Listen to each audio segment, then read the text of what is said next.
Informasi lainnya, Saudara, Roy Suryo mengadu ke Komisi Nasional Hak Asasi Manusia karena merasa dikriminalisasi atas laporan Joko Widodo soal tudingan ijazah palsu di Polda Metro Jaya. Roy Suryo, Tifauzia, dan Rismon Sianipar melaporkan pihak penyidik Kepolisian Mabes Polri ke Komnas HAM karena dugaan pelanggaran HAM dan kriminalisasi. Mereka meminta Komisioner Komnas HAM memanggil kepolisian serta pihak UGM.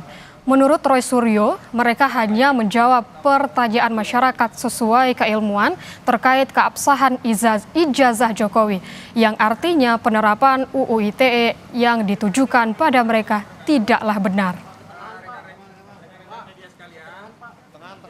Adanya perlakuan tidak adil dari seseorang yang akan menggunakan alat negara untuk kemudian menyalahgunakan undang-undang yang sebenarnya digunakan bukan untuk tujuannya. Yang kami pertanyakan itulah hak publik untuk bertanya. Dan pertanyaan itu adalah pertanyaan standar, pertanyaan biasa.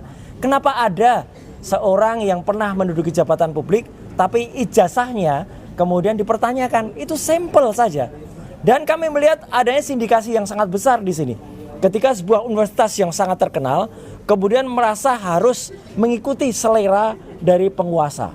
Jadi itu yang kami laporkan kepada Komnas HAM.